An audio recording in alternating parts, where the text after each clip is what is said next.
impresses you most about Vietnamese football? Over the years, when mentioning Vietnamese football, we often think of emotionally charged moments. From the snowy Quang Chau field to the fiery Mai Den, or sleepless nights in Hanoi. But accompanying that glory is a truth everyone sees, but few dare to see how fully. That is, Vietnam's football infrastructure has never matched our own aspirations. People often watch football and complain about the yellowed stadium grass. They also say the stadium infrastructure has deteriorated. Mentioning stadiums in Vietnam, we must mention Mai Den. Mai Den was once a dream when inaugurated in 2003 to serve as CAs. We believed it was the beginning, a symbol of a new chapter. The launchpad for our country's football. Indeed, Mai Den has witnessed no shortage of glory and also much humiliation. But over 20 years have passed, a dream has faded, grown tired, and been left behind by the rapid development of continental football. Thailand has Rajamangala Stadium, Japan has modern stadiums. South Korea is similar. China, though we still criticize them for not being too football enthusiastic. But look, their stadiums are no less than Europe's. And spectators always come in large numbers. As for us, we still have an old Mai Den, and are frequently criticized in international media. And then the time came when the dream needed to change.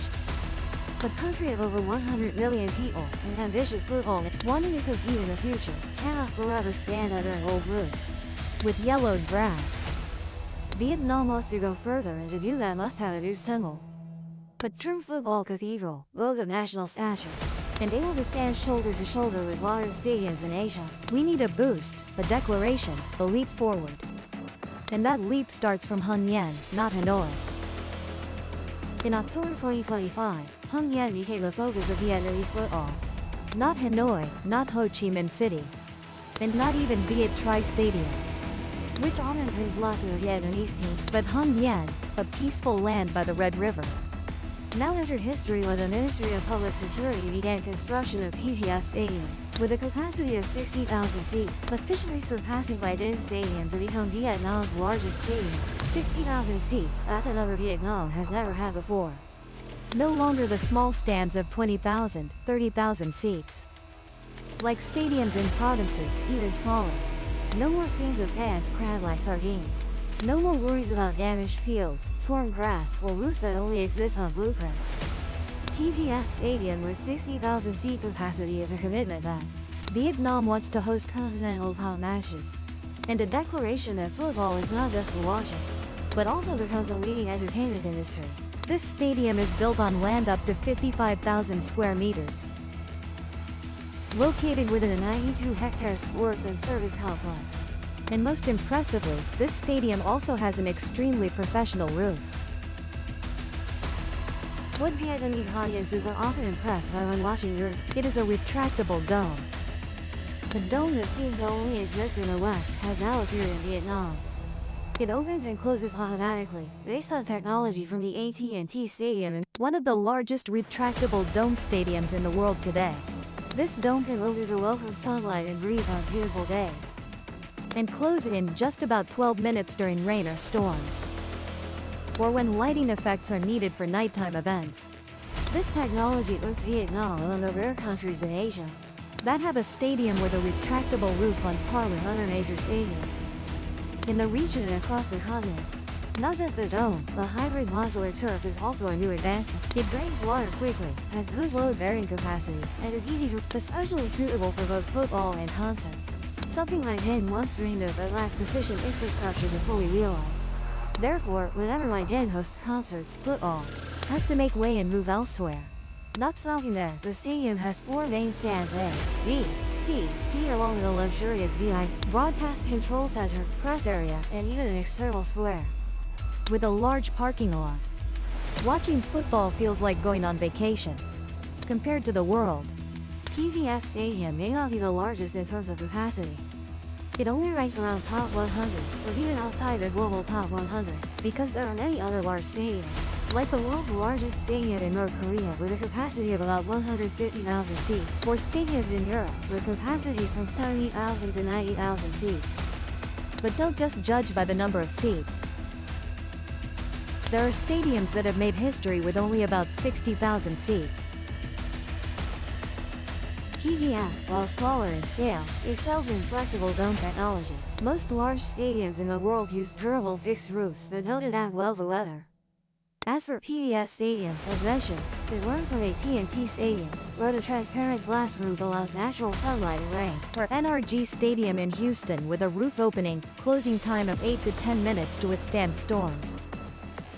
Other stadiums in the US also have similar designs, stating significant energy. PDF not only learns but also de-economizes these technologies to suit the tropical climate, resisting intense sun, heavy rain, and turning the stadium into a multi-purpose center for sports, culture, and after completion, PDF Stadium will be the star of Southeast Asia. On par with the most beautiful and modern stadiums in the region, promising to become the new home ground for the Vietnamese national team, with much better, more modern experience. Capable of hosting regional, continental tournaments, even World Cup qualifiers or beyond. Another question arises. Why doesn't Vietnam build a larger stadium? Let's go back in time to the 1990s to 2000s. When Tet Bo Stadium, also known as the colonial era Tet Bo Stadium, was the largest stadium in Vietnamese football. Built in the 1930s, this stadium wasn't just for football, but also a multi-purpose venue for bicycle racing, animal circuses, and Southern Vietnamese opera. Its capacity was over 50,000 seats, an impressive number that made everyone marvel. The grandstand was magnificent with 500 VIP seats. The rest were bamboos, creating a passionate atmosphere characteristic of Southeast Asia. With rain, with sun, with wind, enthusiastically cheering for the players competing here. At that time, Tet Bo Stadium was considered one of the best stadiums in Southeast, but by 2019, the stadium had to undergo a major renovation after a long period of deterioration. The stadium was fitted with safe seating, upgraded turf, and its capacity was reduced to 30,000 seats. The reason is very simple. Safety comes first, to avoid crowding and pushing incidents, similar to those that had occurred in the past. And more importantly, Tet Bo is not a football hotspot, so a 30,000-seat stadium is sufficient. Therefore, from 2019 to the present, My Dinh Stadium has been the largest stadium in Vietnam, with a capacity of 40,000 seats and no capacity. So why does Vietnam rarely have large stadiums with 70,000, 80,000, 90,000, or 100,000 seats? In reality, Vietnamese fans are among the most passionate in Asia. The population is large, and tickets often sell out within hours. But the problem lies in a sad reality. The economy is the primary. Building a 50,000-seat stadium like the current PDF Stadium already costs a lot of money. So what would it have been like in the past? Is it necessary to build such a stadium when there are few matches throughout the year that fill the stands? While the GDP per capita is only about over $4,000 per year, Europeans have easy revenue from television and huge sponsorships. Due to modest revenue, clubs are so poor that renting My Dinh Stadium for one match is painful. And they all switch to renting Hangdae Stadium. Funding is one thing, urban planning is another. Land in Hanoi and Ho Chi Minh City is extremely expensive. On that land, building apartments is more popular. My Dinh used to be in Vai Gao village, now surrounded by densely built apartments. Thong Nhat Stadium is nestled in the center of Ho Chi Minh City. Now it's difficult to renovate or expand, and traffic is congested. Many stadiums from the French colonial era have severely deteriorated. For example, Hangdae Stadium, despite multiple upgrades, is now old, with damaged stands and high maintenance costs. Only one large stadium, My Dinh, leads the national team lacking venues. Fans are cramped, quality is poor, affecting many aspects. Demand is booming, 100 million football-loving people. A 40,000-seat capacity is still insufficient. The economic equation cannot be solved in the inner city, so building a stadium in Hong Yan is reasonable. Fans call for 60,000 to 80,000 seat stadiums, but still face budget and land constraints, and this problem has been solved in Hong Yan. Hong Yan Stadium is the light at the end of the tunnel, a masterpiece starting construction to 60,000 seats, an ultra-fast retractable roof like the AT&T, not only the largest in Vietnam, surpassing My Dinh, but also top tier, with hybrid turf that handles heavy use, a giant LED screen and a sports tourism hub. And of course, the story of a football stadium doesn't stop at tiles, concrete, or turf. This stadium is proof of Vietnam's aspiration. From a developing country, we rise to become a major player on the global sports stage. Vinhomes doesn't just build houses, but also builds dreams. The Ministry of Public Security not only ensures security, but also nurtures the youth with. Let's see how many children in Hong Yan, Vietnam, will have the chance to play on FIFA standard turf. How many thrilling matches? How many moments of ecstasy under that sparkling dome? Thank you for following this story. If you're interested, please subscribe to the Hidden Ledger channel, turn on notifications. Now, it's time to say goodbye.